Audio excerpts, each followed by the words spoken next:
Bapak Ibu yang ada di tempat ini maupun yang ada di rumah melalui Zoom.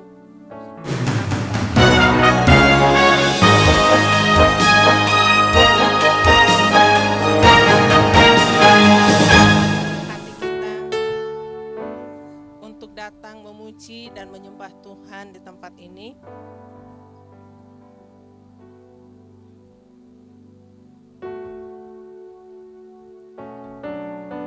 Saya ajak Bapak Ibu untuk bangkit berdiri. Mari kita menyiapkan hati kita, pikiran kita untuk datang memuji dan menyembah Tuhan pada pagi hari ini. Karena hanya Dialah Tuhan kita, Allah kita, yang layak kita agungkan, Raja kita yang patut kita tinggikan.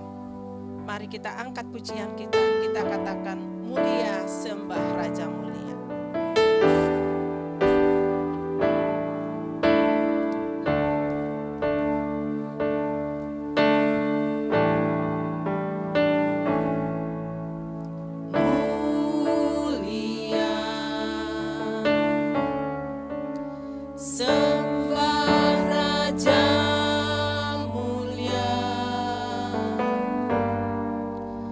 Bagi Yesus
Mari kita berdoa. Bapa kami yang ada di sorga, kami bersyukur Tuhan atas anugerah pemeliharaan perlindungan-Mu yang sempurna, nyata di dalam kehidupan kami, pribadi lepas pribadi maupun keluarga kami. Bahkan kami bisa tiba di tempat ibadah ini dalam keadaan selamat. Terima kasih Tuhan. Tuhan, kami serahkan ibadah kami pada pagi hari ini, baik yang secara online maupun onsite. Tuhan, dimanapun kami bersekutu bersama-sama, berseru kepadamu, Tuhan, Engkau hadir di tengah-tengah kami. Sehingga jemaat-Mu yang mengalami letih, lesu, dan berbeban berat, biarlah memperoleh perjumpaan dan kelegaan daripadamu semata-mata. Karena Engkaulah Tuhan dan Juru Selamat kami, Allah yang menyatakan anugerah dan keselamatan bagi kami. Kami serahkan semua yang melayani pada pagi hari, baik dari pendeta ada yang membawa firman Tuhan, baik dari Ibu Olsia, pemimpin pujian, Ibu Neneng maupun Ibu Pur, bahkan tim musik, dan juga Pak Pur, dan juga LCD, semua yang terlibat dalam pelayanan pada pagi hari ini. Kau yang urapi pakai semuanya untuk menjadi bejana demi kemuliaan-Mu semata-mata. Kami serahkan waktu ibadah kami ini ke dalam tangan, pertolongan dan penyertaan. Dan biarlah dapat berjalan dengan baik dan lancar. Di dalam nama Bapa, Anak dan Roh Kudus kami berdoa. Yang percaya sama-sama katakan, amin. Baik Bapak Ibu, kita masih tetap berdiri. Tapi setelah lagu pujian ini nanti, kami persilahkan kepada Bapak Ibu, baik ada yang ada di rumah maupun yang ada di tempat ini, untuk memberikan kesaksian. Kami persilahkan nanti ya Pak Ibu. Tapi sebelumnya kita angkat lagu pujian kita, Dia Lahir Untuk Kami.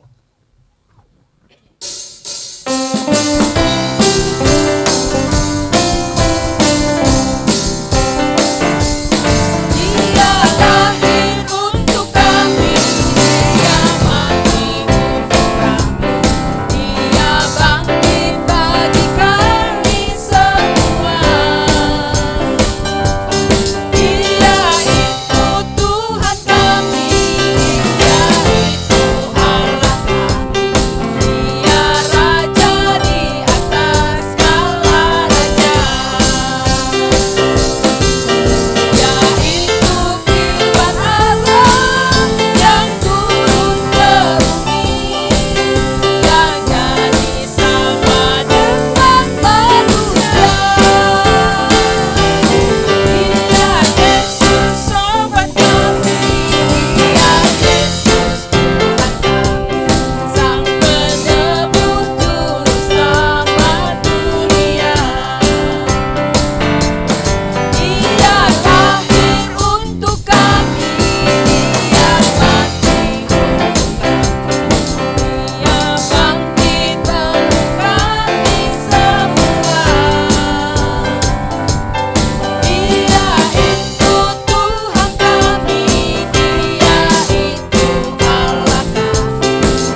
untuk duduk kembali dan kami persilahkan waktunya bagi Bapak dan Ibu yang mau memberi kesaksian. Baik yang ada di rumah maupun yang ada di tempat ini. Kami persilahkan, Pak.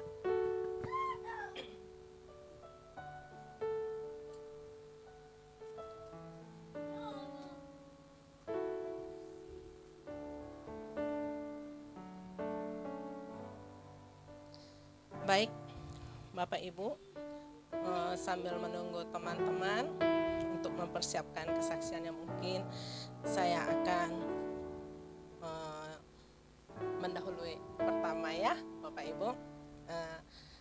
Pada bulan yang lalu kemarin itu kan saya dengan Pak Saud biasa untuk kontrol ke salah satu rumah sakit karena sesuai ini kesehatan saya ya.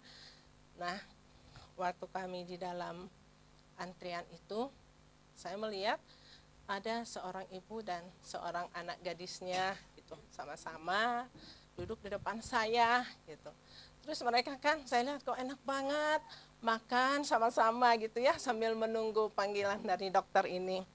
Makan sama-sama, terus saya lihat makanannya yang bakso goreng gitu, yang banyak sekali lemaknya gitu ya, minyaknya.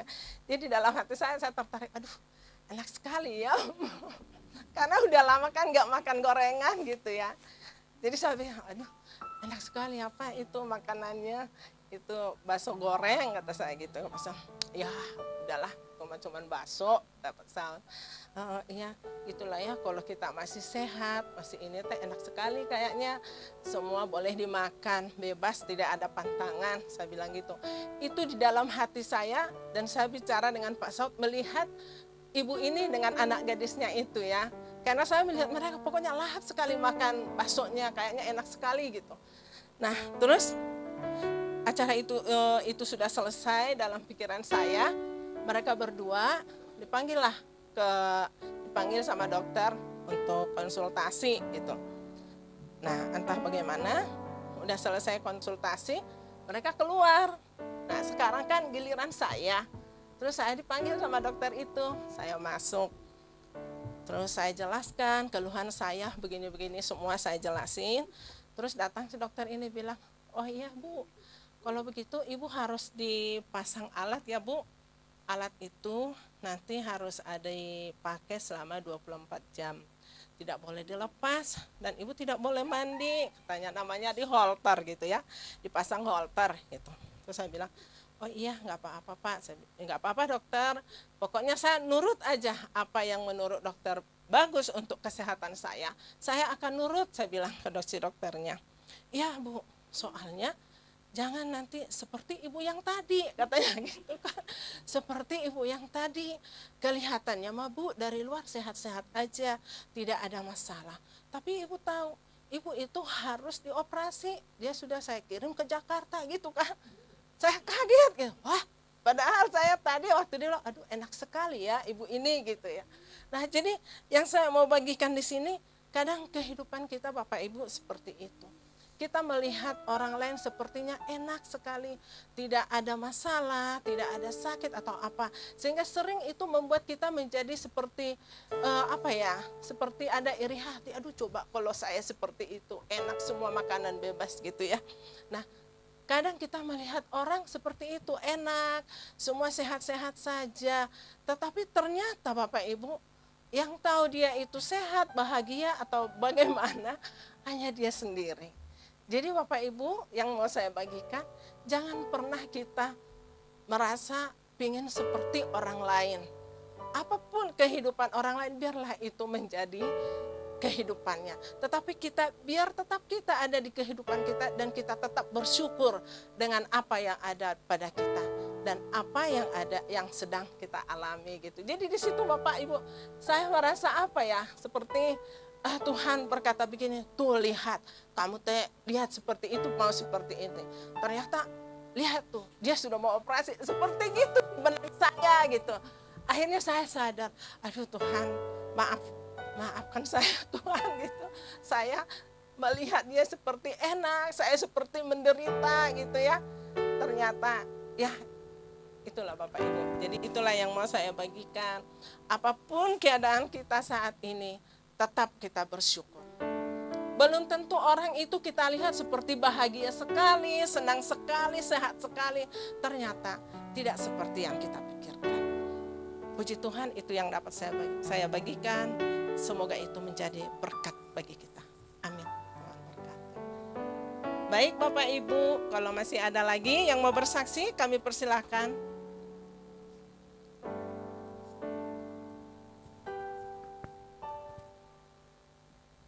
Ibu Ade, mau Bu?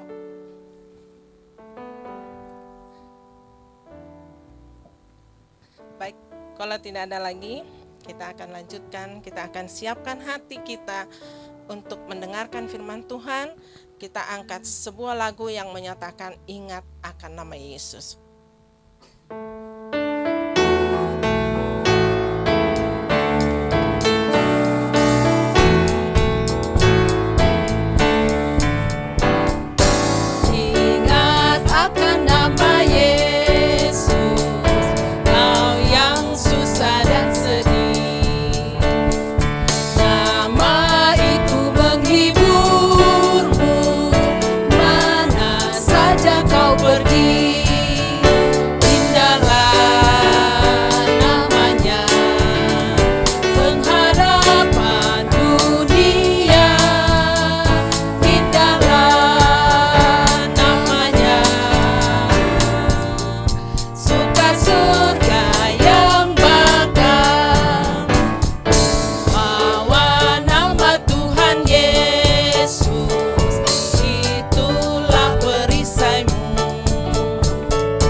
Di dalam kehidupan kami, tetapi seluruh kebaikan-Mu, seluruh kepribadian-Mu menjadi bagian yang mewarnai hidup kami.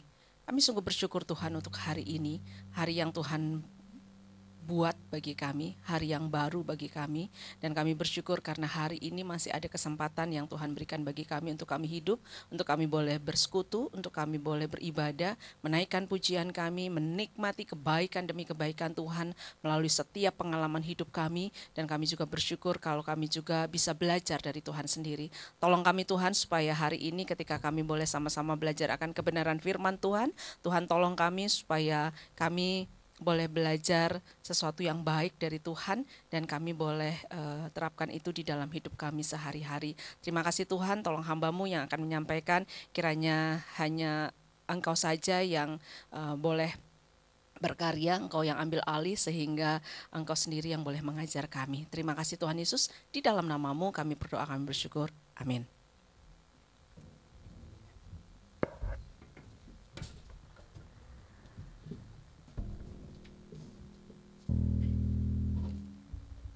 Ya, selamat pagi Bapak Ibu yang terkasih di dalam Tuhan. Bersyukur pagi hari ini ya kita boleh sama-sama ada di tempat ini karena kebaikan Tuhan. Ya tadi dengar kesaksian Ibu Olsia ya, kadang-kadang tanpa kita sadari gitu ya. Kita tuh kalau ngelihat orang lain kan kita pengennya katanya gini, apa rumput di tetangga gitu ya, lebih apa sih? Lebih hijau. Padahal rumputnya rumput sintetis gitu ya. Memang lebih hijau tapi rumputnya rumput sintetis gitu. Tapi apa namanya, ada bagian-bagian yang kadang-kala hal-hal sederhana gitu ya, lewat pengalaman-pengalaman hidup kita, itu menjadi bagian di mana kita boleh melihat bahwa Tuhan banyak mengajar kita gitu ya. Kita jealous, aduh enak banget ya, hanya gara-gara makan apa namanya, apa goreng Bu, bakso goreng gitu ya. Kayaknya dia lebih lebih nikmat hidupnya daripada kita gitu ya. Kadang-kala kita juga seperti itu gitu ya. Tadi Ibu Ausia bilang, Bu Ade mau kesaksian. Ada begitu banyak sebenarnya ya kebaikan-kebaikan Tuhan. Tadi saya pikir mau maju, nanti juga saya maju gitu ya. Jadi ya udahlah sekalian aja. Beberapa waktu yang lalu, mungkin 1 minggu atau ya 1 minggu yang lalu ya, saya ke tempatnya Ibu Susan. Di situ pulang kerja saya sengaja ke sana gitu ya. Terus kita ngobrol banyak gitu ya, sambil saya diolah lah ya. Ngobrol banyak dan saya tertawa sekali gitu ya ketika mendengar cerita ada seorang pelanggannya, semoga nggak salah, pelanggannya umur 54 tahun katanya bilang gitu ya. Jangan salah, umur 54 tahun hamil katanya bilang gitu ya. Jadi mau punya anak, sementara anaknya itu sudah, jadi dia udah mau mantu gitu ya. Jadi gimana gitu ceritanya, kita ketawa-ketawa gitu di situ. Di situ satu kisah yang saya dapat dari obrolan itu gitu ya. Kadangkala ada banyak hal yang tidak pernah kita pikirkan. Bicara tentang anak gitu ya, bicara tentang sesuatu hal yang Tuhan titipkan di dalam kehidupan kita, itu tentu menjadi satu bagian yang berharga gitu ya. Jadi dalam cerita itu yang membuat saya ketawa gitu ya, si ibu itu juga bingung gitu ya, karena di usianya yang sudah tua 54 tahun dia hamil lagi, sementara dia mau mantuin anaknya. Lah nanti gimana gitu ya? Anaknya punya anak tapi anaknya itu baik ya. Tadi dibilang katanya ya udah nanti anaknya yang akan kalau dilahirkan gitu ya. Jadi anaknya yang akan bantu mengurus gitu ya, seperti itu. Nah, Bapak Ibu yang terkasih di dalam Tuhan, kadangkala kita sebagai orang tua gitu ya, kita terlalu bukan hanya memanjakan anak, tetapi kadangkala kita lupa untuk memberikan satu pengajaran kepada anak karena kita merasa kita sayang kepada dia. Jadi kita tidak tanda petik tidak memberikan pendidikan yang seharusnya membuat dia itu di masa depan dia bisa struggle, di masa depan dia bisa mengambil keputusan-keputusan yang benar seperti itu. Nah, Bapak Ibu yang terkasih di dalam Tuhan, hari ini kita mau belajar seorang ayah dan anak-anaknya. Tentu kita sudah tahu siapa itu, yaitu kita mau sama-sama belajar tentang Imam Eli. Saya undang saudara untuk membuka di dalam 1 Samuel pasal yang kedua, 1 Samuel pasal yang kedua, ayat yang ke-27 sampai ayat yang ke-36.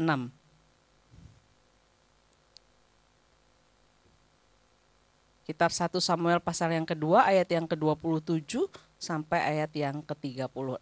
Kita akan membaca bersama-sama, saya akan bacakan bagi Bapak Ibu terkasih. Nubuat tentang Eli dan kaum keluarganya, ayat yang ke-27. Seorang abdi Allah datang kepada Eli dan berkata kepadanya, beginilah firman Tuhan, bukankah dengan nyata aku menyatakan diriku kepada nenek moyangmu ketika mereka masih di Mesir dan takluk kepada keturunan Firaun? Dan aku telah memilihnya dari segala suku Israel menjadi imam bagiku, supaya ia mempersembahkan korban di atas mezbahku, membakar ukupan dan memakai baju efod di hadapanku. Kepada kaummu telah kuserahkan segala korban api-apian orang Israel. Mengapa engkau memandang dengan loba kepada korban sembelihanku dan korban sajianku yang telah kuperintahkan, dan mengapa engkau menghormati anak-anakmu lebih daripadaku, sambil kamu menggemukkan diri dengan bagian yang terbaik dari setiap korban sajian umatku Israel?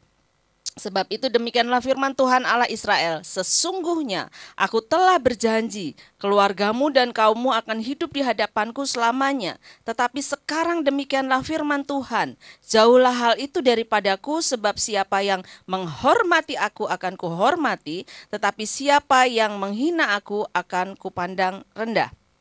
Sesungguhnya akan datang waktunya bahwa aku akan mematahkan tangan kekuatanmu dan tangan kekuatan kaummu sehingga tidak ada seorang kakek dalam keluargamu.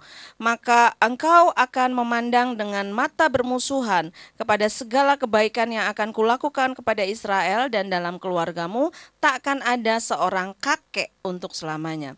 Tetapi seorang daripadamu yang tidak kulenyapkan dari lingkungan mezbahku akan membuat matamu rusak dan jiwamu merana. Segala tambahan keluargamu akan mati oleh pedang lawan. Ayat ke-34, inilah yang akan menjadi tanda bagimu, yakni apa yang akan terjadi kepada kedua anakmu itu, Hofni dan Pinehas, pada hari yang sama keduanya akan mati. Dan aku akan mengangkat bagiku seorang imam kepercayaan yang berlaku sesuai dengan hatiku dan jiwaku. Dan aku akan membangunkan baginya keturunan yang teguh setia, sehingga ia selalu hidup di hadapan orang yang kuurapi. Kemudian siapa yang masih tinggal hidup dari keturunanmu akan datang sujud menyembah kepadanya, meminta sekeping uang perak atau sepotong roti, dan akan berkata, tempatkanlah kiranya aku dalam salah satu golongan imam itu, supaya aku dapat makan sekerat roti. Ya, Bapak Ibu yang terkasih di dalam Tuhan, kalau kita sekarang sedang rame-ramenya ya pemilihan, nanti akan ada presiden, wakil presiden, wah dengan segala hiruk pikuknya seperti itu. Nah, saya ingat juga gitu ya, ketika ada obrolan-obrolan ketika Presiden Soeharto itu ya harus melepas kekuasaan seperti itu, ada yang berpendapat bahwa itu sebenarnya itu semuanya gitu ya, karena semata-mata kesalahan, bukan hanya kesalahan sendiri tetapi juga karena ulah atau sikap anak-anaknya. Ya, ada obrolan seperti itu gitu ya. Nah, belajar dari seorang tokoh Alkitab di dalam 1 Samuel ini, seorang imam Lewi yang seharusnya memiliki satu sikap yang tegas, satu sikap yang mendidik, satu sikap yang menjadi berkat gitu ya. Tetapi justru mengalami kejatuhan, padahal Allah yang memilih dia. Di dalam nat yang sudah kita baca, kita mau belajar. Apa yang mau kita pelajari? Apa yang perlu kita waspadai sebagai orang tua, sebagai orang-orang yang mungkin berkecimpung di dalam pendidikan seperti saya, seperti itu. Ya, ada dua hal yang mau kita sama-sama belajar. Yang pertama adalah menghargai akan kebaikan Allah. Poin yang pertama adalah menghargai Allah. Bagaimana kita bisa menjadi berkat bagi anak-anak kita, bagi generasi berikutnya, bagi orang-orang yang kita didik, orang-orang yang kita dampingi. Yang pertama adalah menghargai kebaikan Allah, gitu ya. Yang kedua kita lihat adalah menghargai akan keberadaan Allah. Kalau kita melihat dari kisah ini, kita sama-sama tahu Imam Eli, ya. Imam Eli adalah imam di rumah Tuhan di Silo. Ya, tempat di Silo, sebuah kemah pertemuan di mana tabut perjanjian Allah itu ada di situ. Ya, dia memimpin sebagai imam di situ. Bahkan kalau kita lihat di dalam 1 Samuel pasal yang ke-4 ayat yang ke-18, di situ dikatakan bahwa dia memerintah sebagai hakim selama berapa? 40 tahun. 40 tahun itu bukan waktu yang singkat gitu ya. 40 tahun dia menjadi imam, menjadi hakim di sana. Dia punya 2 anak, satu namanya Hofni, satu namanya Pinehas, yang juga adalah seorang imam gitu ya. Jadi bapaknya imam, anaknya juga imam seperti itu. Dan dia menjadi imam yang mengawasi Samuel. Samuel menjadi orang yang dididik oleh dia di dalam pengawasan dia. Ya, dan hal yang sangat disayangkan adalah bagaimana Imam Eli, ya, jabatan dia, pelayanan dia sebagai seorang imam itu menjadi rusak karena sikap anak-anaknya Hofni dan Pinehas. Bapak Ibu, kita sama-sama tahu orang tua adalah menjadi pendidik primer, dan bahkan di dalam Alkitab ayah punya peran yang sangat-sangat penting, karena seorang ayah, seorang laki-laki menjadi pemimpin, menjadi bagian di mana Tuhan mempercayakan banyak hal, diawali dari seorang ayah. Kenapa waktu Adam dan Hawa, ya, perintah atau aturan itu, ketika Tuhan berkata jangan makan buah, gitu ya, yang ada di tengah-tengah Taman Eden ini, itu perintahnya kepada siapa? Kepada Adam. bukan kepada Hawa. Karena Adam seorang laki-laki yang harus memimpin. Tetapi lihat bagaimana ketika Hawa mengambil keputusan untuk tidak taat kepada Allah. Di mana Adam? Di mana kepemimpinan dia? Ya, seharusnya dia bisa mengingatkan Hawa. Tapi kita kembali Imam Eli di sini, ya.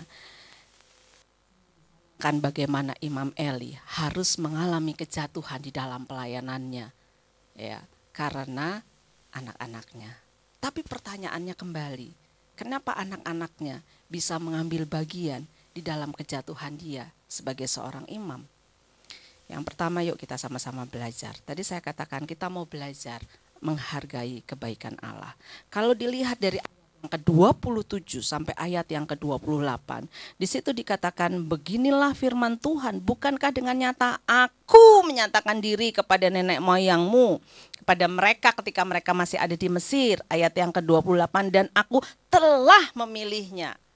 Bapak Ibu yang terkasih di dalam Tuhan, lihat ketika Imam Eli dipilih oleh Tuhan, ada kebaikan Tuhan di dalamnya, sehingga dikatakan kalau dia melihat kebaikan Tuhan itu, dia lihat kebaikan Allah, kebaikan Tuhan, bagaimana Tuhan memilih dia.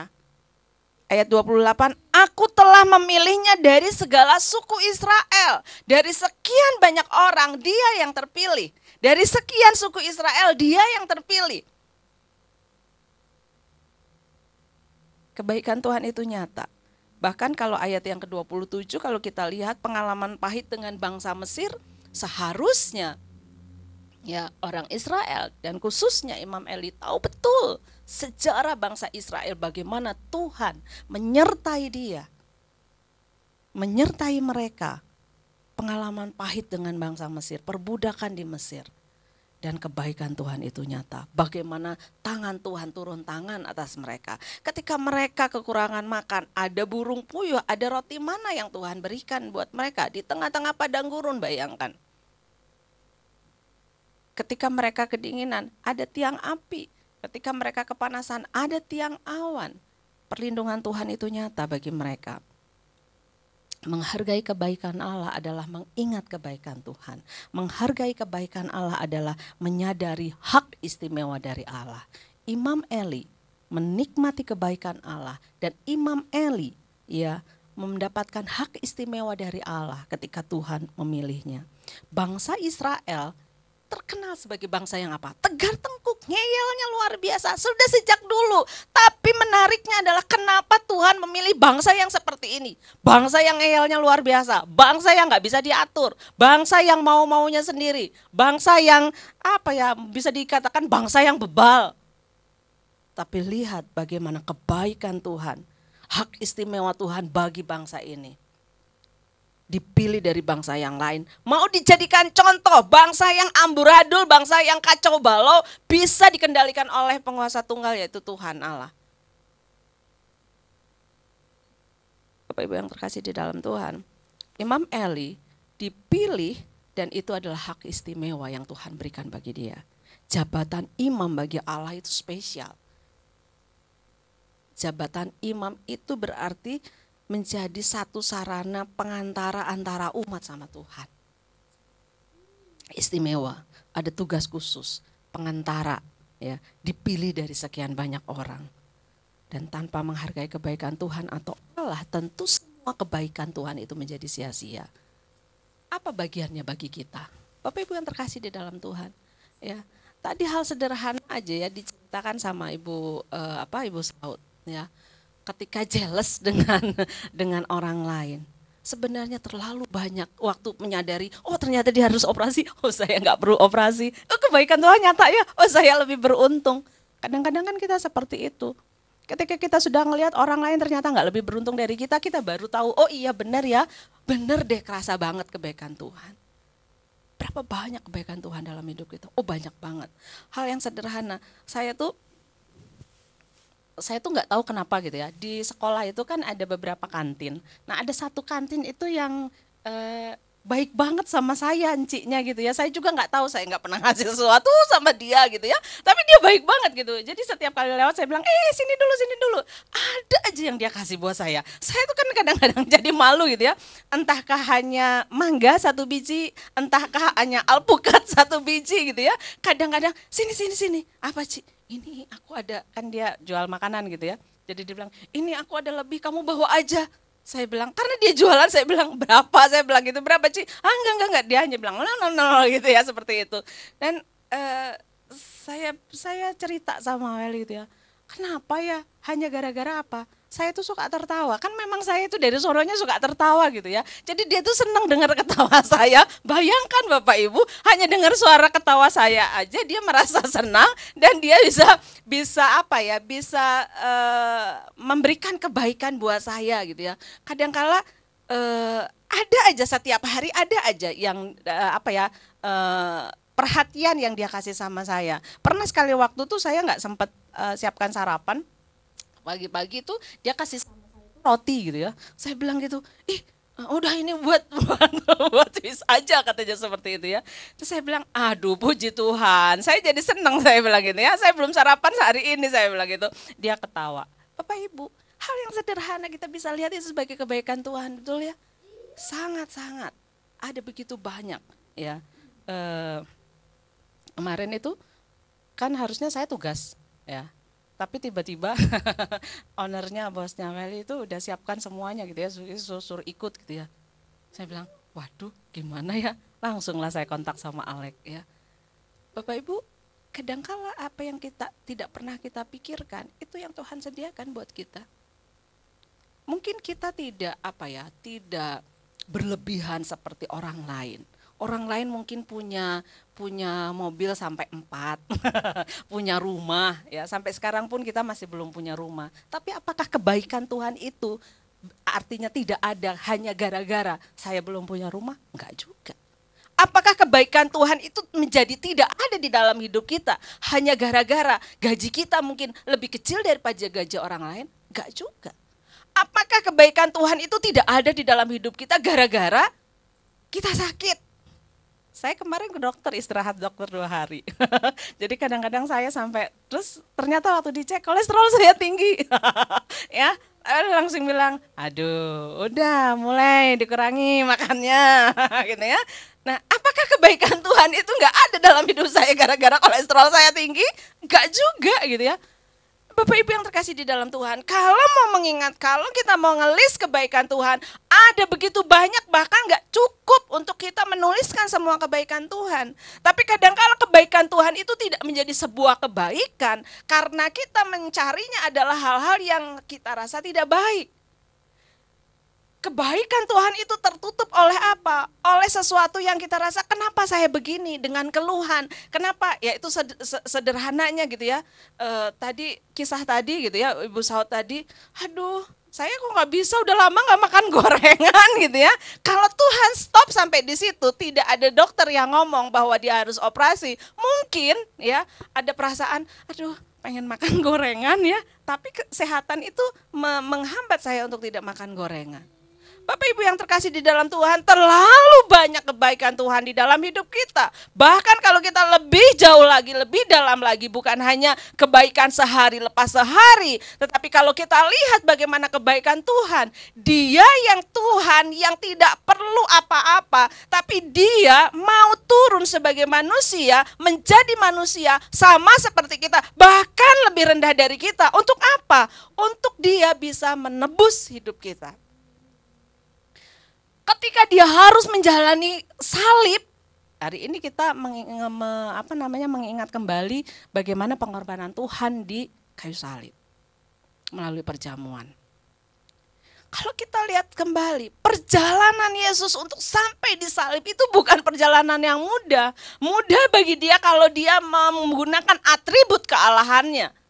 Dia bisa melalui itu. Tetapi dia tidak menggunakan atribut kealahannya. Dia mau menggunakan atribut kemanusiaannya untuk bisa merasakan seperti apa yang kita rasakan. Kalau saya ngebayangin gitu ya, diarak sedemikian rupa, dipermalukan, Kita nggak diarak, kita dipermalukan aja sama temen, misalnya kita dihina, kadang-kadang itu sampai twing naik ke atas ya kemarahannya. Tapi dia bisa menahan sedemikian rupa. Tuhan Yesus bisa menahan sedemikian rupa sampai dia membuktikan kebaikannya yang terbesar, memberikan nyawanya buat saya dan saudara. Bukan hanya itu saja. Mari kita sama-sama menghargai kebaikan Allah. Bukan hanya, oh iya Tuhan itu baik, oh iya Tuhan itu kasih ini sama saya, oh iya. Bukan hanya kita tahu, bukan hanya kita belajar kebaikan Tuhan. Tapi pernahkah kita menghidupi kebaikan itu di dalam hidup kita?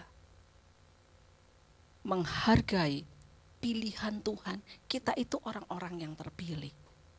Dari sekian banyak, kita itu menjadi orang-orang yang terpilih, menjadi anak-anak Tuhan, menjadi umat kesayangannya Tuhan, menjadi milik kesayangannya Tuhan. Kita itu terpilih. Mungkin kita seringkali dengar kita itu minoritas. Tapi bagi saya bukan minoritas. Tapi saya orang-orang yang luar biasa di dalam Tuhan. Saya dan saudara adalah orang-orang yang terpilih. Ya. Apakah kita menyadari hak istimewa dari Allah ketika kita menjadi orang-orang yang dipanggil? Ketika kita menjadi orang-orang yang diberi anugerah, yang harusnya mati tetapi kita dihidupkan, yang harusnya dihukum tetapi kita dipilih oleh Tuhan, ditebus oleh Tuhan. Ya, kita menjadi rekan sekerjanya Tuhan, bahkan kita menjadi orang-orang yang memiliki hak waris. Ketika kita nanti dipanggil oleh Tuhan, maka kita akan bersama-sama dengan Tuhan di dalam kerajaannya. Ya. Apakah hidup kita sudah berpadanan dengan panggilan itu? Kemarin ada obrolan gitu ya di sekolah. Ada satu guru yang berkata begini,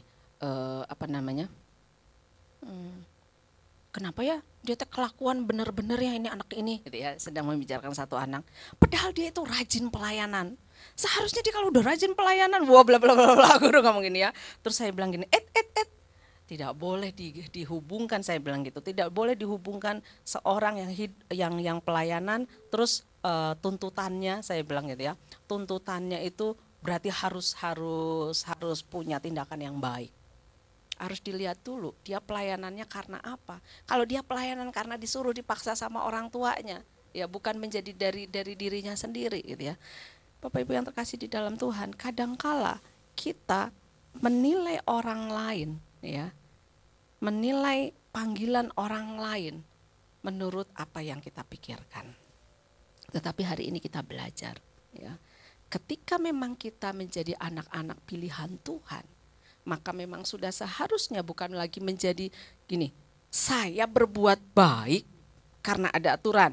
Saya berbuat baik supaya dibilang baik, bukan karena hal yang demikian.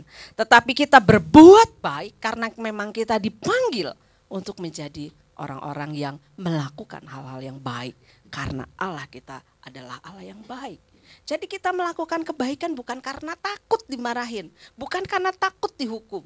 Bukan karena takut dibilang tidak baik, tetapi karena memang itu harusnya menjadi bagian dari hidup kita. Kita orang-orang yang dipanggil oleh kebaikan Tuhan, maka yang keluar juga adalah hal-hal yang baik. Ya. Bapak Ibu yang terkasih di dalam Tuhan, mari kita sama-sama ya. Mari kita sama-sama belajar. Ada terlalu banyak kebaikan Tuhan di dalam hidup kita. Yuk kita cari yang baik-baiknya aja. Ya, kadang-kadang kalau saya ngobrol sama Welia, kita itu udah umurnya udah udah golden age, udah umur setengah abad. Apalagi yang mau dicari? Apa sih gitu ya? Ya kita cari yang baik-baiknya aja deh gitu ya. Baik-baiknya aja deh gini. Ya kadang-kadang saya sama dia itu suka ada hal-hal yang mungkin nggak match gitu ya, nggak matching. Ya gendernya aja beda gitu ya, latar belakangnya juga beda gitu ya, cara berpikirnya juga beda. Tapi nggak mau mempertajam itu gitu ya, kadang-kadang saling mengingatkan gitu ya. Kadang-kadang kan saya suka ngambek nggak puguh gitu ya.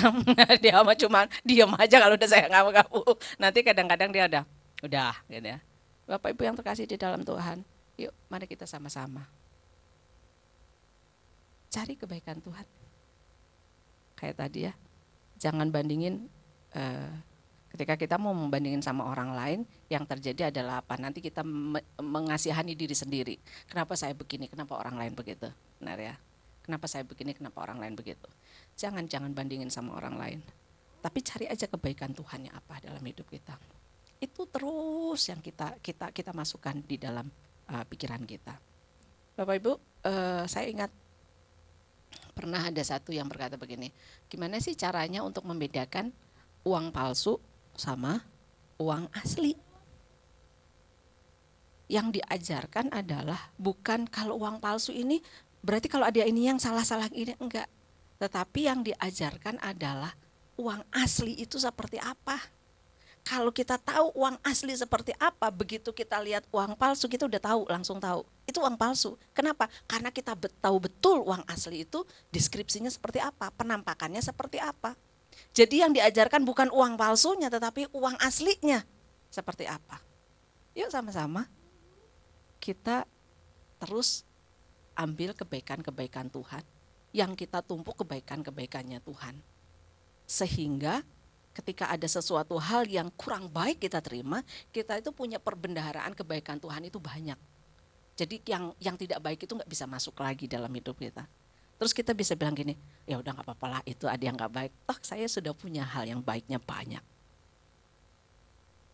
Nah tapi kita nggak bisa menyadari kebaikan Tuhan kalau kita tidak menghargai akan setiap panggilan Tuhan, akan setiap hal yang Tuhan kerjakan, yang sudah memberikan hal baik itu dalam diri kita. Yang kedua kita belajar. Yang pertama adalah bagaimana kita bisa menjadi berkat bagi anak-anak kita, bagi orang-orang di sekitar kita. Kalau yang pertama adalah menghargai kebaikan Tuhan, yang kedua adalah menghargai keberadaan Tuhan. Beda ya. Yang satu menghargai kebaikan Tuhan, yang satu lagi menghargai, yuk kita belajar menghargai keberadaan Tuhan itu seperti apa. Di ayat yang ke-29, mengapa engkau memandang dengan loba kepada korban sembelihanku dan korban sajianku yang telah kuperintahkan, dan mengapa engkau menghormati anak-anakmu lebih daripadaku, sambil kamu menggemukkan diri dengan bagian yang terbaik dari setiap korban sajian umatku Israel. Bapak Ibu yang terkasih di dalam Tuhan, kalau kita membaca lebih jauh lagi, yang namanya korban persembahan itu adalah harus korban yang terbaik.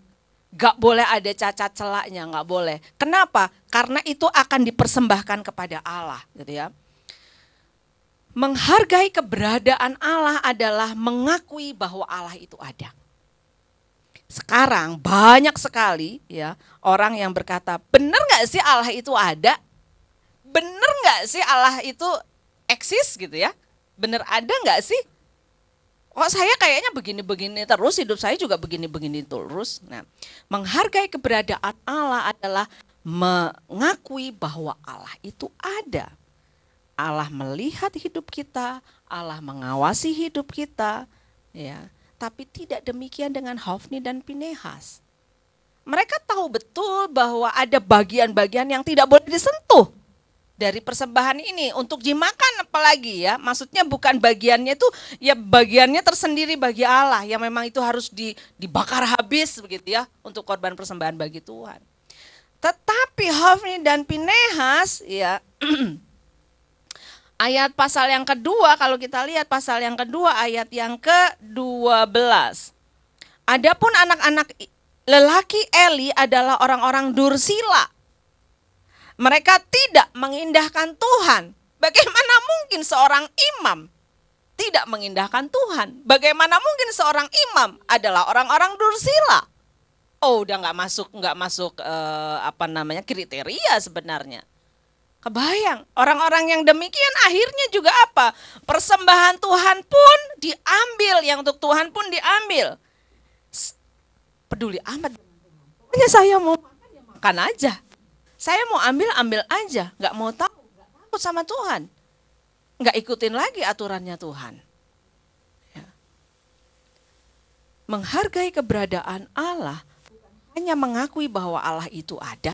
Seharusnya Hofni dan Pinehas tahu bahwa ada Tuhan yang melihat segala apapun yang mereka lakukan. Dan tentunya kalau dia melihat bahwa Allah itu mengawasi mereka, mereka tidak akan mengambil apa yang menjadi haknya Tuhan. Bagian Allah adalah ya untuk Allah gitu ya. Pasal 2 ayat yang ke-13 ataupun tadi ya ayat yang ke-13 ataupun batas hak para imam terhadap bangsa itu. Setiap kali seseorang mempersembahkan korban sembelihan sementara daging itu dimasak, datanglah bujang imam membawa garpu bergigi 3 di tangannya dan dicucukkannya ke dalam bejana atau ke dalam kuali atau ke dalam belanga atau ke dalam periuk. Segala yang ditarik dengan garpu itu ke atas diambil imam itu untuk dirinya sendiri. Demikianlah mereka memperlakukan semua orang Israel yang datang ke sana ke Silo. Bahkan sebelum lemaknya dibakar, bujang imam itu datang lalu berkata kepada orang yang mempersembahkan korban itu, berikanlah daging kepada imam untuk dipanggang, sebab ia tidak mau menerima daripadamu daging yang dimasak, hanya yang mentah saja. Korupsi udah ada zaman itu ya. Yang seharusnya tidak mengambil bagiannya, tapi diambil juga. Hofni dan Pinehas memandang rendah kekudusan Allah. Mereka meremehkan hak istimewanya sebagai imam. Seharusnya sebagai imam dia tahu betul apa yang harus dilakukan, bahkan untuk umat, mengajar umat.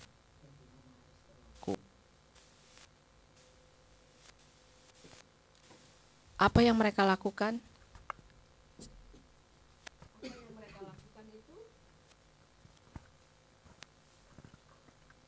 Apa yang mereka lakukan itu meremehkan hak istimewanya Tuhan. Pelayanan Tuhan gak menjadi serius. Ibadah kepada Tuhan tidak disertai dengan rasa takut kepada Tuhan. Ya. Keinginannya harus dipenuhi lewat pujangnya. Ya. Fokusnya bukan lagi kepada Allah, fokusnya kepada daging persembahan. Wah, nanti saya dapat pembagian nih persembahan nih. Wah, ini dapat lagi nih. Bayangkan, kalau yang datang jemaat bukan hanya satu yang membawa persembahan misalnya. Oh, banyak banget daging yang akan diambil. Ya. Pada saat itu kita sama-sama tahu bahwa korban kepada Allah adalah salah satu titik sentral ibadah kepada Tuhan dan pengakuan terhadap keberadaan Allah ketika orang mempersembahkan korban bakaran kepada Tuhan. Memang saat ini kita tidak lagi memberikan persembahan korban karena sudah ada satu korban yang mati di kayu salib untuk setiap dosa-dosa kita. Dan satu itu cukup. Tapi bukan berarti bahwa ketika kita tidak lagi mempersembahkan korban bakaran kepada Allah, kemudian kita hidup seenaknya saja. Tuhan mau bahwa saya dan saudara pun tetap hidup di dalam kasih karunia Tuhan. Hofni dan Pinehas ya, menyelewengkan apa yang menjadi tugas mereka. Tidak memberikan contoh yang baik.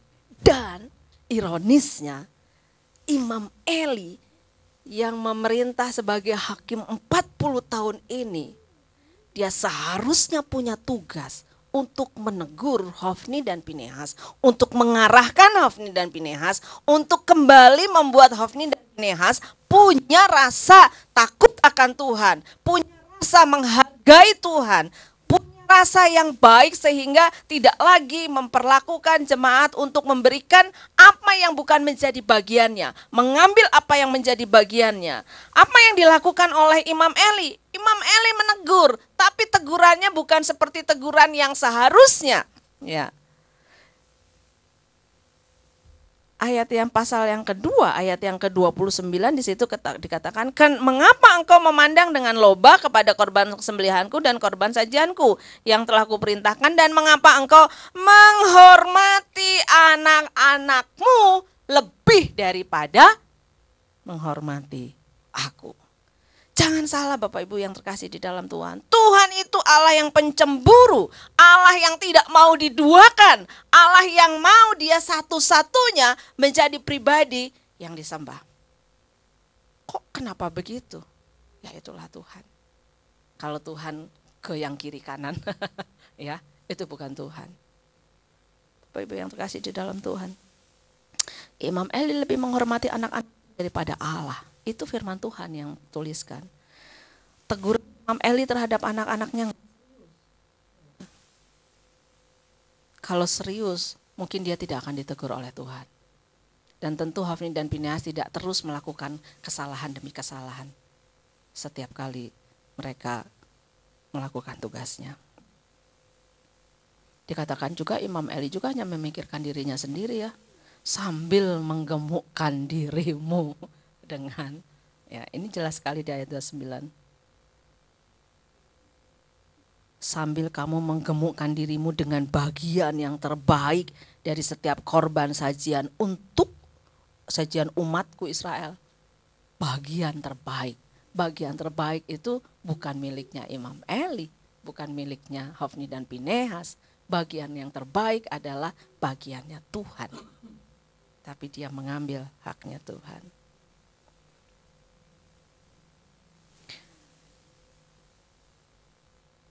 Bagi bangsa Israel, ayah itu menjadi seperti tadi saya katakan, mempunyai peranan yang sangat penting. Dan bukan hanya bagi bangsa Israel pada saat itu, tentu pada saat ini juga, gitu ya, untuk mengajar kerohanian bagi anak-anaknya. Lebih tahu, gitu ya, terhadap dosa anak-anaknya. Tegurannya itu hanya sekedar teguran biasa-biasa saja, karena dia pun melakukan hal yang sama. Bapak Ibu yang terkasih di dalam Tuhan, akibatnya adalah kita tadi sudah baca ayat 30 sampai ayat 36 bagaimana Allah murka terhadap Imam Eli. Karena bukan saja dia tidak mengambil peranan sebagai seorang leader di dalam keluarga, tidak mengambil peranan sebagai seorang ayah yang bisa yang seharusnya bisa mengarahkan anak-anaknya, tetapi dia juga Imam Eli ditegur mendapatkan murka Allah karena Imam Eli juga tidak mengerjakan apa yang menjadi bagiannya sebagai seorang imam. Menyalahgunakan jabatannya. Sehingga dikatakan keturunannya, dikatakan akibat yang diterima murka Allah terhadap keluarga Imam Eli adalah keturunannya gak akan tinggal tetap. Gak ada, sampai dikatakan gak ada kakek di dalam keluarga ini, bayangkan. Habis berarti keturunannya. Merana keluarganya mati dengan pedang lawan, Hofni dan Pinehas mati pada hari yang sama, gitu ya. Jabatan imam dicabut, diganti oleh orang lain. Keluarga yang tersisa harus mengemis, dikatakan, bahkan untuk sekerat roti. Artinya firman Tuhan mau menjelaskan kepada kita semua pagi hari ini bahwa segala sesuatu yang kita kerjakan tentu ada konsekuensinya. Ya. Tuhan pernah berkata di dalam firman Tuhan, jangan sesat. Aku tidak membiarkan diriku dipermainkan. Bukan berarti bahwa dia adalah pribadi yang menakutkan, tetapi keadilan dan kekuasaannya, keberadaannya adalah keberadaan yang harus dihormati, keberadaan yang harus dihargai. Kasihnya tidak berubah kepada kita, tetapi keadilannya pun tidak berubah. Itu berjalan seiring. Ya. Bagaimana dengan saya dan saudara? Apakah kita menjadi sama seperti Hofni dan Pinehas? Ataukah kita seperti Hofni dan Pinehas? Bapak Ibu, menjadi orang tua itu tidak mudah, betul ya? Karena tidak pernah ada sekolah orang tua, nggak ada. Ya. Tapi ketika Tuhan mempercayakan kita menjadi orang tua, Tuhan mau kita melakukan apa yang menjadi bagian kita dengan benar. Kadangkala orang tua saya sangat paham, ini seringkali saya discuss gitu ya sama Well ya. Kadangkala kita jadi orang tua itu suka nggak tega ya sama anak. Benar nggak sih? Suka nggak tega gitu kalau misalnya mau meminta anak melakukan sesuatu hal atau ya pokoknya nggak tega ya, karena kita berdalih kita sayang sama anak. Bapak Ibu, saya membaca satu bukunya bagus, Learning to Stop, belajar untuk berhenti menjadi orang tua. Wih, mana bisa orang tua berhenti gitu ya. Tapi artinya kadangkala kita harus punya rasa tega terhadap anak ketika kita mendidik, ketika kita mengarahkan anak. Ya. Saya akan tutup dengan satu kisah. Rekan saya suka curhat sama saya, gitu ya. Dia single parent karena istrinya sudah dipanggil oleh Tuhan terlebih dahulu, gitu ya. Mungkin sudah sekitar 3 tahunan lah ya. Dia punya satu anak laki-laki. Dan dia mengambil peran, ya menjadi ayah, yang menjadi ibu.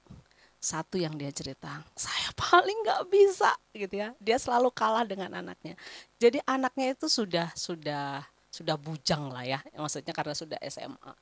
Pakaian masih dicucikan, setrika masih disetrikain ya, makanan masih kadang-kadang harus disiapin gitu ya. Terus saya hanya bilang, loh udah gede gimana, saya bilang gitu. Iya, bahkan gitu ya, kadangkala dia harus terlambat pergi ke sekolah karena anaknya ini lama banget gitu ya. Terus dia tuh bilang gini, pokoknya dia pernah bilang gini, pokoknya jam berapa ya, pokoknya sebelum 6:30 harus sudah di bawah gitu ya untuk pergi gitu ya. Tapi anaknya itu beberapa kali itu terlambat dan dia bilang kalau nggak jam 6:30 kurang 5 nggak turun ke bawah, dia bilang gitu ya, nanti dia tinggal gitu ya. Tapi kenyataannya udah lebih dari 6:30 ya nggak ditinggal juga karena dia bilang ya, aduh nggak tega masa sih mau ditinggal gitu ya, nggak ditinggal gitu. Jadi setiap kali gitu ya, terus pokoknya dia merasa lelah secara fisik dan dia juga bingung gitu ya. Karena apa? Dia ngerasa, duh nggak tega udah nggak ada mamahnya. Dia selalu berkata seperti itu. Nah sekali waktu kemarin itu jadi saya hanya bilang begini, ya memang betul kadang-kadang kita nggak tega untuk mengajar, mendisiplin anak, saya bilang gitu. Tapi ketika kita nggak tega sekarang, sebenarnya kita sedang menyiapkan neraka di depan. Kalau anak nggak bisa ngapa-ngapain di depan, nanti tidak selamanya bersama dengan kita, saya bilang seperti itu. Sampai akhirnya pagi-pagi itu ketemu di sekolah, terus dia tuh sudah berkaca-kaca. Miss, kenapa saya bilang gitu, saya kaget ke dia pagi-pagi gitu ya. Terus dia bilang gitu, saya tinggal apaan? Saya bilang gitu ya, karena kan buru-buru saya, sebentar saya harus absen dulu, kalau enggak nanti saya terlambat. Akhirnya dia cerita, dia bilang saya akhirnya tinggal anaknya gitu ya, karena dia nggak sesuai, jadi dia berusaha untuk tega gitu ya, jadi dia udah berangkat duluan. Tapi yang terjadi adalah di sekolah dia nangis karena saya begitu tega ya orang tua, aduh saya tuh gimana ya masuk anak ditinggal, katanya bilang gitu. Ya sudah, saya bilang kita lihat apa yang terjadi, saya bilang gitu. Terus sampai agak siang saya bilang gimana, aman nggak, karena sekolah di situ juga gitu ya, nanya SMA. Aman Miss.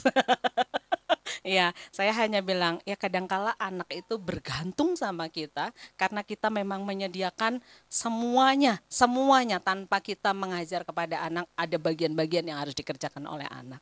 Bapak Ibu yang terkasih di dalam Tuhan, di buku ini yang menarik bagi saya ada satu kalimat saya akan bacakan ya.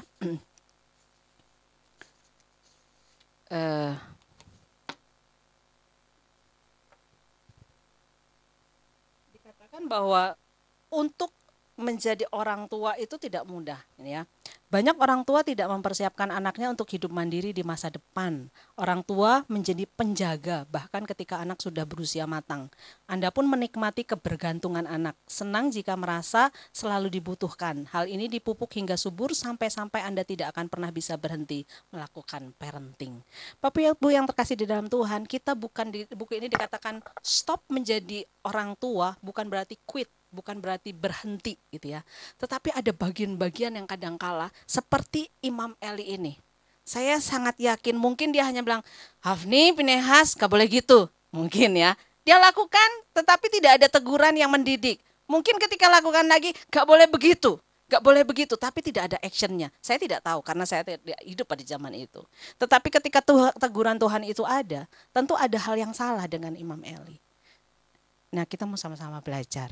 Ya, sama-sama belajar bahwa mungkin kita bukan orang tua, tetapi kita mau sama-sama belajar bahwa kebaikan Tuhan itu menjadi bagian yang penting. Menghargai keberadaan Tuhan, bahwa Tuhan itu ada, melihat segala sesuatu yang kita kerjakan, mengajar kita segala sesuatu di dalam hari lepas hari, itu juga menjadi bagian yang penting. Mari kita berdoa. Tuhan, kami bersyukur, berterima kasih. Karena hari ini kembali kami diingatkan, bahkan ketika kami nanti akan menikmati perjamuan kudus, bahwa kebaikan Tuhan itu sangat-sangat melimpah.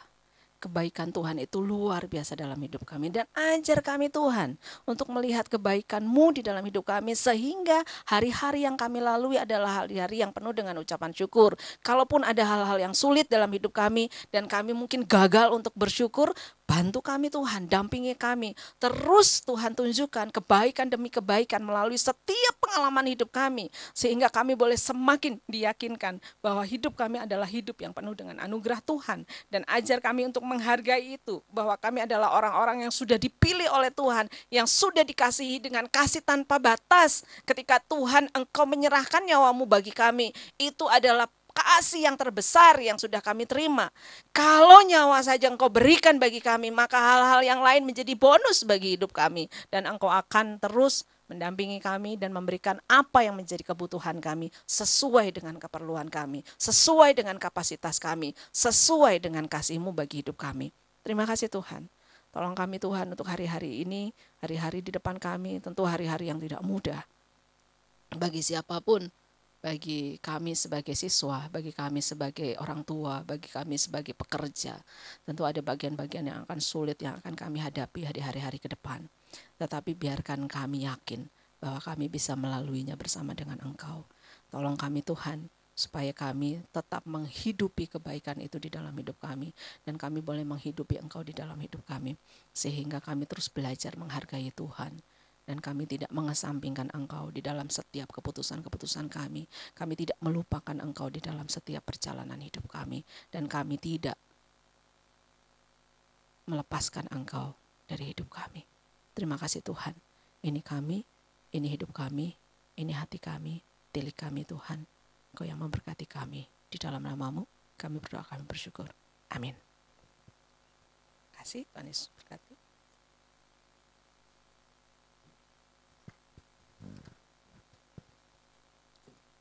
Baik Bapak Ibu, kita akan perjamuan kudus. Saya undang tim worship leader maupun singer untuk maju ke depan. Terima kasih Pendeta Ade sudah menyampaikan firman Tuhan yang luar biasa.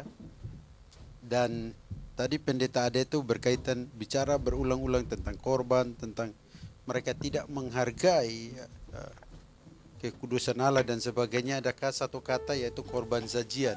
Itu persembahan kepada Allah sebagai satu tindakan penyembahan yang melambangkan penyerahan hasil pekerjaan atau apa yang mereka miliki.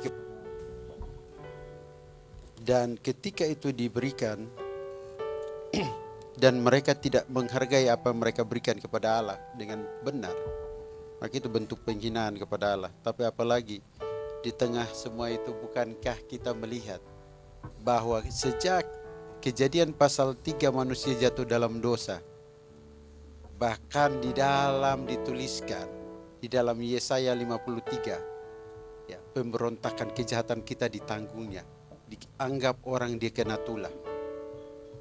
Tapi bukti kasihnya yang diperagakan di dalam Kejadian pasal 3 ayat 15 merupakan janjinya.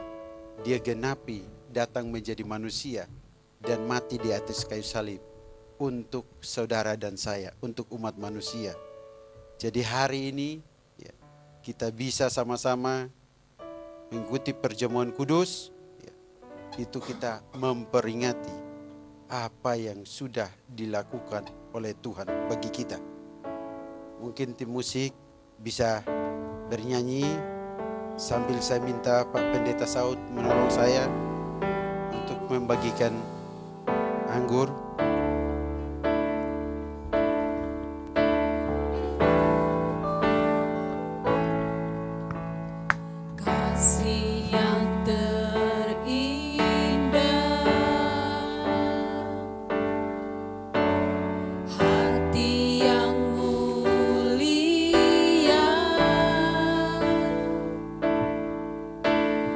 Hanya ku temukan di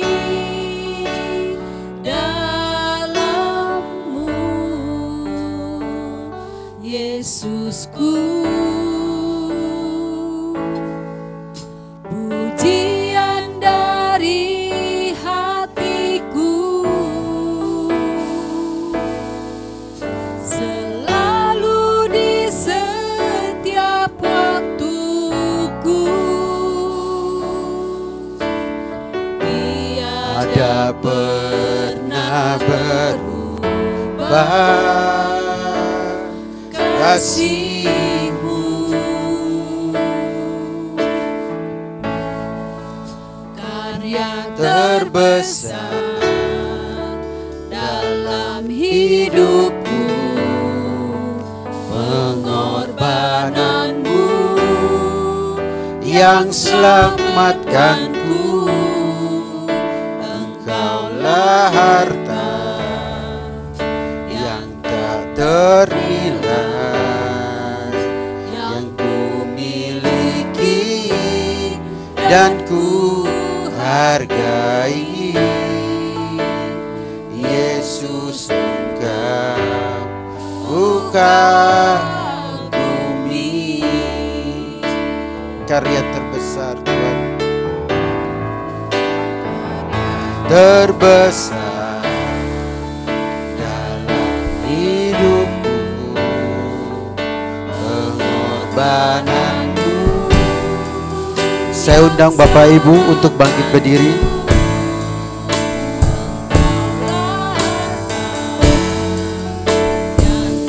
Ternilai yang ku miliki dan ku hargai. Yesus, Engkau ku kagumi. Yesus, Engkau ku kagumi. Sekali lagi katakan, Yesus, Engkau.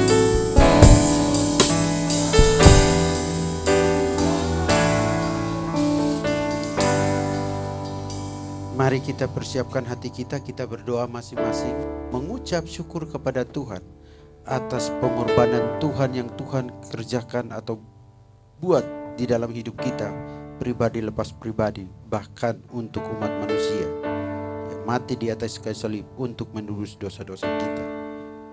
Tuhan, kami bersyukur karena hari ini kami bisa bersama-sama di tempat ini, baik ibadah online maupun onsite. Kami bisa melakukan perjamuan kudus untuk memperingati apa yang menjadi pengorbanan, menebus dosa kami, menyelamatkan kami, menyatakan anugerah-Mu bagi kami manusia berdosa. Terima kasih Tuhan. Dan kami akan menyambut perjamuan ini di dalam nama Bapa, Anak, dan Roh Kudus. Bapak Ibu, di dalam 1 Korintus pasal 3, sebab apa yang telah kuteruskan kepadamu telah aku terima dari Tuhan, yaitu bahwa Tuhan Yesus pada waktu Ia diserahkan mengambil roti. Silahkan angkat rotinya. Dan sesudah itu Ia mengucap syukur atasnya. Ia memecahkannya dan berkata, inilah tubuhku yang diserahkan bagi kamu. Berbuatlah ini menjadi peringatan akan aku. Mari kita makan roti ini dengan penuh ucapan syukur, memperingati pengorbanan Kristus.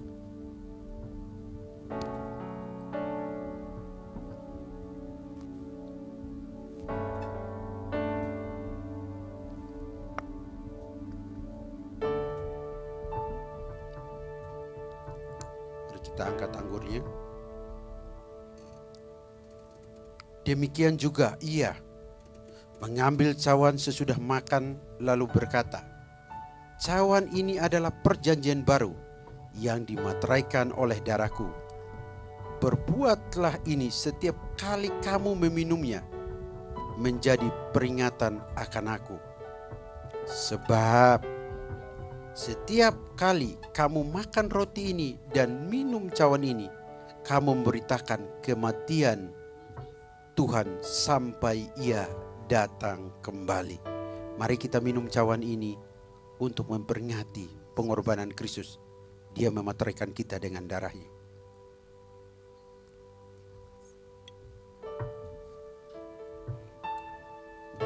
Tuhan, kami bersyukur karena pengorbanan-Mu itu cukup bagi kami.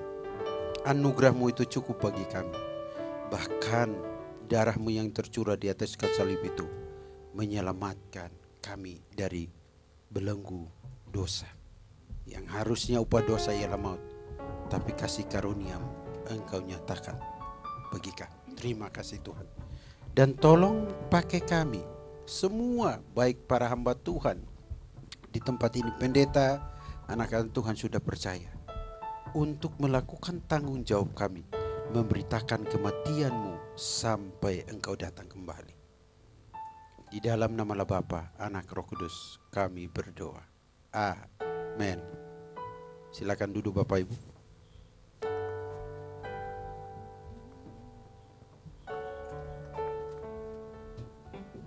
Baik, kita akan memberikan persembahan. Sebelumnya kita akan berdoa. Kita dipimpin sama Ibu Ros Lenawati. Mari Bapak Ibu kita berdoa sebelum memberikan persembahan. Kami bersyukur kepadamu ya Tuhan, Allah Sang Pemelihara kehidupan kami hari demi hari, dan Engkau tidak pernah meninggalkan kami, bahkan Engkau selalu setia mendampingi kami. Kami bersyukur untuk berkat-berkat-Mu yang senantiasa Engkau sediakan bagi kami, baik berkat-berkat rohani maupun berkat-berkat jasmani. Pada saat ini Tuhan, kami memberikan rasa ucapan syukur kami melalui persembahan. Biarlah kami boleh melakukannya dengan penuh sukacita, dengan penuh kerelaan dan rasa terima kasih kepada Engkau. Terima kasih Bapa, kami menyerahkan setiap persembahan yang terkumpul. Biarlah semuanya hanya untuk kemuliaan nama-Mu saja. Di dalam nama Tuhan Yesus kami berdoa dan mengucap syukur. Amin. Baik, kepada yang bertugas kami persilahkan sambil kita mengangkat pujian kita nomor 4, ingat akan nama Yesus.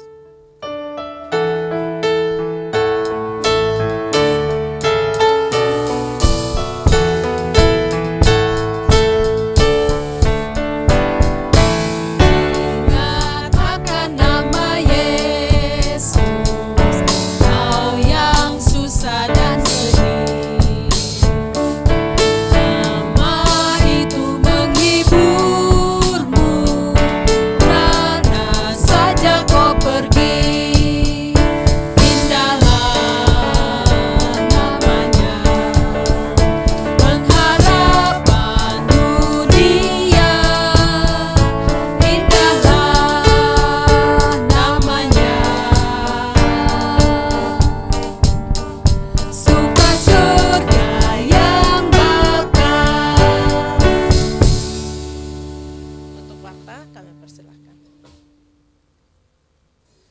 Tapi sebelum warta, saya akan mengumumkan dulu berhubungan dengan keuangan kita untuk bulan November ya.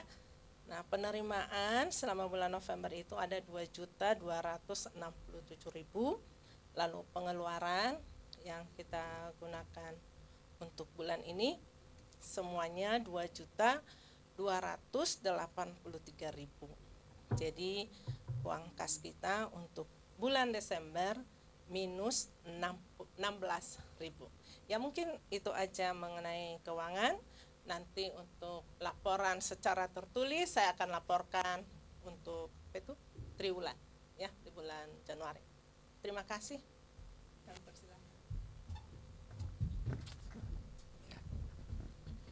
Ya, terima kasih Bu Ade atas firman Tuhannya. Ya, kita belajar dari Eli ya.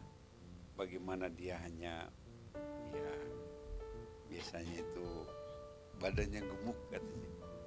Kalau kita baca kematiannya juga tragis. Ya, karena gemuk. Pasal 4 ayat 18 dia jatuh dari kursi. Terus lehernya patah, terus meninggal. Ya, salah juga kalau terlalu gemuk. Ya, saya pengen mengurangi gemuk bisa juga. Jadi bersyukur, yang kurus juga bersyukur, ya kan? Ya, jadi ini salah satunya ya. Jadi ada buku satu bagaimana mendisiplinkan anak. Ya, itu juga bagus bukunya. Ya, bagaimana supaya kita mulai peranan orang tua itu sangat penting. Karena itu kalau kita baca Ulangan ada sema orang Israel, ajari anakmu berulang-ulang katanya. Pada saat engkau duduk, pada saat engkau bangun, pada saat engkau berdiri, dan juga pada saat engkau tidur, ajari anakmu berulang-ulang.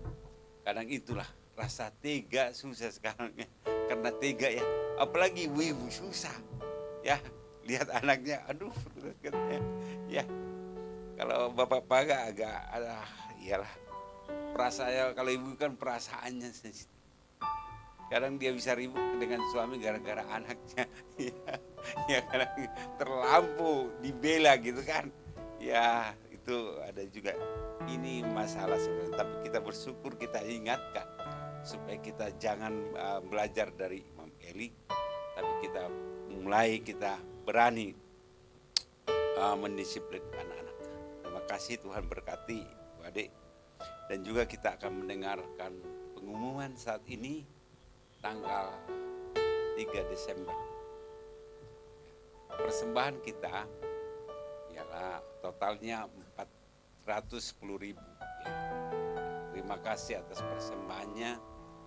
Tuhan Yesus memberkati. Bagi yang rindu untuk menyampaikan persembahan atau perpuluhan juga dapat melalui transfer ke bank ke rekening yang ada di bawah ini.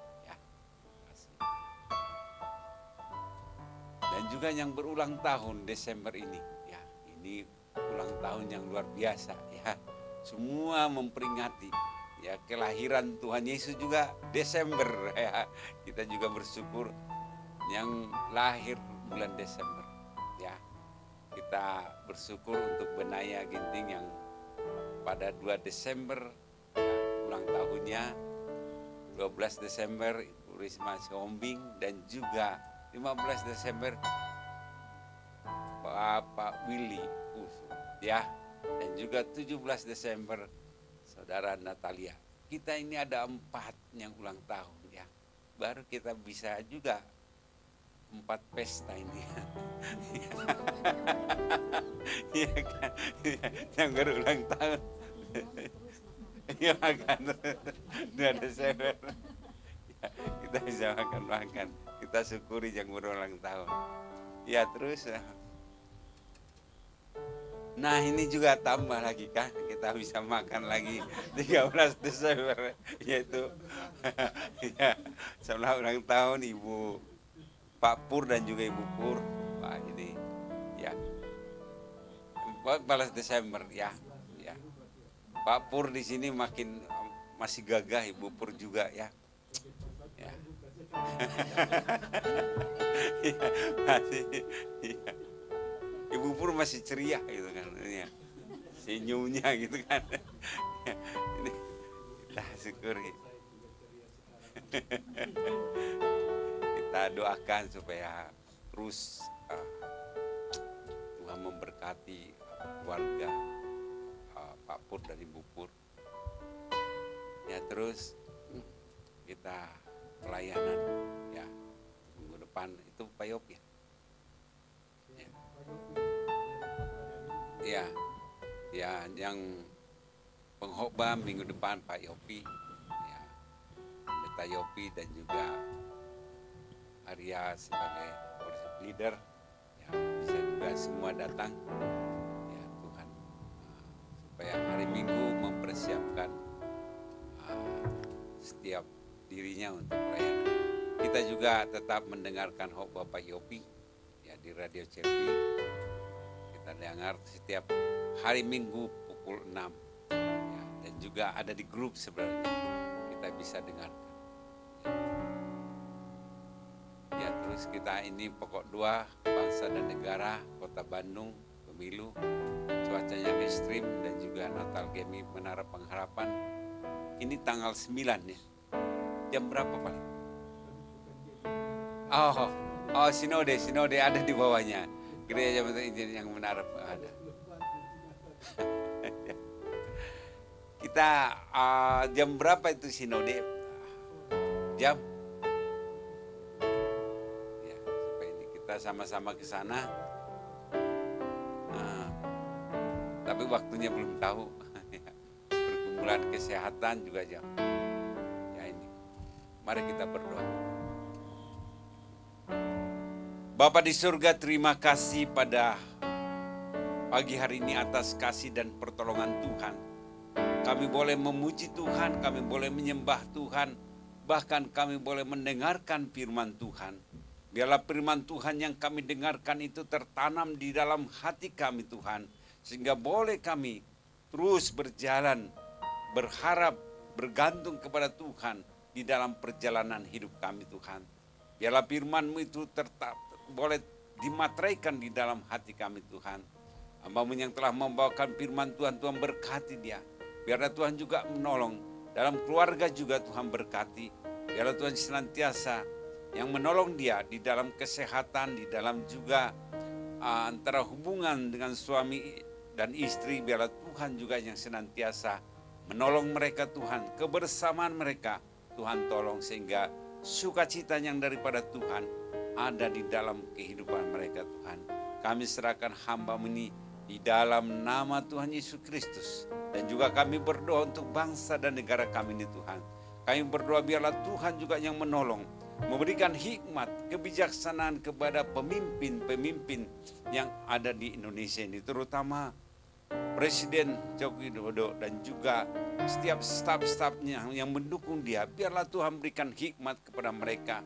Berikan kebijaksanaan kepada mereka pada saat mereka memimpin Indonesia itu dengan adil. Bahkan juga dengan bijaksana. Tidak membedah-bedahkan agama dan juga suku. Tapi biarlah mereka boleh Tuhan menegakkan keadilan di Indonesia ini dengan sukacita. Kami juga berdoa Tuhan Yesus untuk juga pemilihan Presiden dan juga tahun 2024 Tuhan. Kami juga berdoa biarlah Tuhan juga yang menolong Tuhan. Pasangan mana yang akan Tuhan pilih kelak. Atau nomor 1, nomor 2, nomor 3. Tapi bahkan berdoa Tuhan. Biarlah Tuhan juga berikan kepada kami hikmat Tuhan. Sehingga kami boleh tidak salah memilih pemimpin. Tapi biarlah Tuhan juga yang menolong. Sehingga apa yang kami pilih itu yang Tuhan kehendaki. Kami juga berdoa Tuhan Yesus untuk suasana nanti politik saat ini Tuhan. Kami berdoa untuk juga Tuhan keamanan dan juga ketertiban. Kami juga berdoa untuk TNI Polri Tuhan yang menjaga negara ini Tuhan. Sehingga mereka boleh Tuhan bersiap untuk memberikan keamanan khususnya ke Indonesia ini Tuhan. Terima kasih Tuhan. Kami juga berdoa untuk bencana-bencana yang terjadi di Indonesia ini Tuhan. Terutama untuk longsor. Kami juga yang banjir Tuhan. Kami berdoa untuk orang-orang yang mengalami penderitaan. Biarlah Tuhan juga yang menolong mereka. Yang menghibur mereka. Memberikan kekuatan kepada mereka. Sehingga mereka boleh. Apa yang mereka alami Tuhan. Mereka menyerahkan semuanya kepada Tuhan. Terima kasih Tuhan. Kami juga berdoa pada saat itu. Untuk hamba-hamba Tuhan yang melayani di pedalaman maupun di perkotaan. Biarlah Tuhan juga yang menolong. Pada saat firman Tuhan pada hari disampaikan. Sehingga banyak jiwa-jiwa yang datang kepada Tuhan. Memuji dan memuliakan Tuhan. Terutama hamba-hamba yang di pedalaman Tuhan. Tuhan berikan kepada mereka keberanian Tuhan. Berkati keluarga mereka. Berkati anak-anak mereka juga Tuhan. Kami serahkan Tuhan hamba-hamba Tuhan. Yang ada di pedalaman perkotaan hanya ke dalam tangan pengasihan-Mu. Kami juga berdoa Tuhan pada saat itu Tuhan. Untuk yang sakit biarlah Tuhan juga yang menolong. Yang memberkati yang sakit supaya boleh mereka hanya bergantung kepada Tuhan. Menyerahkan semua sakit penyakit yang mereka alami ke dalam tangan pengasihan-Mu Tuhan. Sehingga mereka memperoleh mujizat yang daripada Tuhan. Kesembuhan yang daripada Tuhan. Berkati Tuhan, kami serahkan Tuhan. Setiap anak-anak Tuhan yang sakit, dimanapun mereka berada, bahkan di gereja juga Tuhan, kami serahkan kepada tangan pengasihan-Mu Tuhan. Kami juga berdoa Tuhan yang berulang tahun pada Desember ini. Biarlah Tuhan juga memberkati mereka. Supaya mereka memperoleh hati yang bijaksana Tuhan. Dapat menghitung hari-hari yang mereka lalui. Sehingga mereka dapat terus mengucap syukur kepada Tuhan. Atas usia yang ditambahkan kepada mereka. Berkati juga Tuhan mereka. Kami serahkan mereka di dalam nama Tuhan Yesus Kristus. Dan juga kami juga berdoa untuk ulang tahun pernikahan Pak Pur dan Ibu Pur. Biarlah Tuhan juga yang menolong mereka. Berkati keluarga mereka Tuhan. Berkati pelayanan mereka. Sehingga mereka terus Tuhan. Hanya mengandalkan Tuhan di dalam kehidupan mereka. Menyerahkan seluruh kehidupan mereka. Sehingga di dalam hubungan mereka boleh berjalan dengan baik Tuhan. Mereka boleh saling mengasihi, mereka boleh saling bergandengan tangan, boleh saling berbagi rasa antara satu dengan lain Tuhan. Sehingga perjalanan keluar mereka, keluarga mereka boleh mereka menikmati bersama-sama dengan Tuhan. Terima kasih Tuhan. Kami juga berdoa Tuhan Yesus untuk juga Pak Nelson pada saat ini, Pendeta Nelson. Kami doakan Tuhan bila saat ini dia sakit asam urat, ya kami berdoa biarlah Tuhan juga yang menjamah dia, memberikan kesembuhan kepada dia di dalam nama Tuhan Yesus Kristus. Terima kasih Tuhan. Berkatilah juga untuk perayaan Natal Sinode Tuhan, itu tanggal 9. Biarlah Tuhan juga memberkati, menolong Tuhan. Kami juga berdoa untuk cuaca. Biarlah Tuhan supaya cuacanya boleh tidak hujan Tuhan. Kami juga berdoa untuk pembicara acara-acara yang akan dilangsungkan. Kami berdoa biarlah Tuhan juga memberikan kenyamanan, kelancaran Tuhan. Sehingga kami boleh menikmati hari kelahiran Tuhan Yesus. Dan juga kami juga boleh juga melahirkan Yesus Kristus di dalam hati kami masing-masing. Sehingga sukacita Natal itu boleh kami alami Tuhan. Terima kasih Tuhan. Inilah Tuhan permohonan kami. Inilah pokok doa kami. Doa syafaat kami yang kami naikkan. Di dalam nama Tuhan Yesus Kristus kami berdoa. Amin.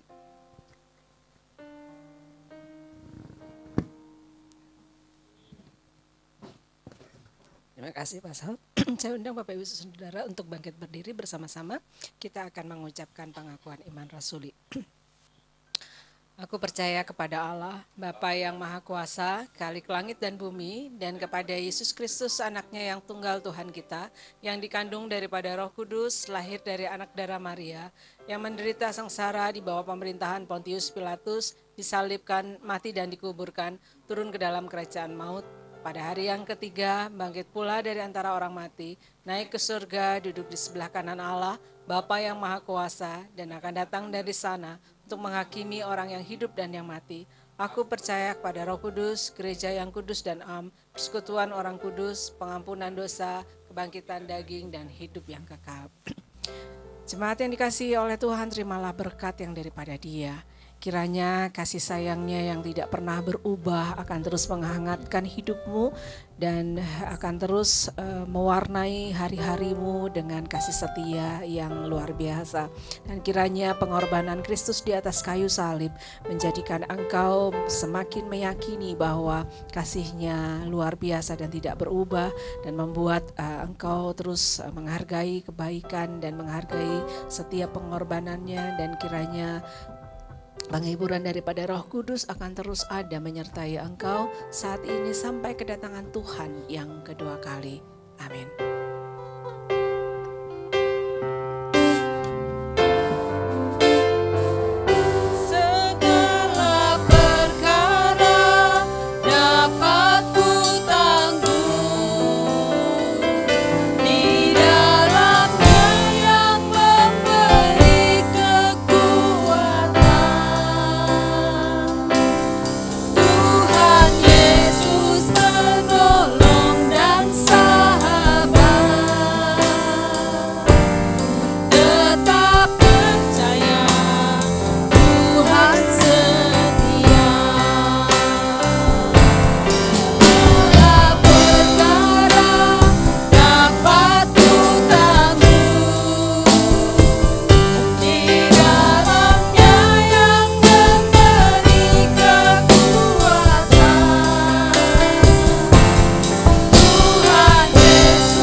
dan kami percaya Engkau akan tetap setia menyertai kami di dalam menjalani setiap kehidupan kami.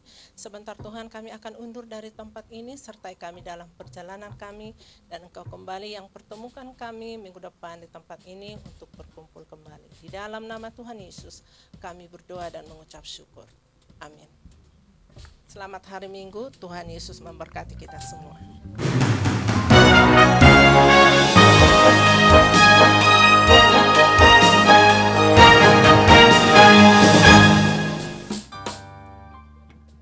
Selamat Bapak Ibu dimanapun berada, jangan lupa komen, subscribe, agar video-video tersebut dapat menjadi berkat bagi orang lain.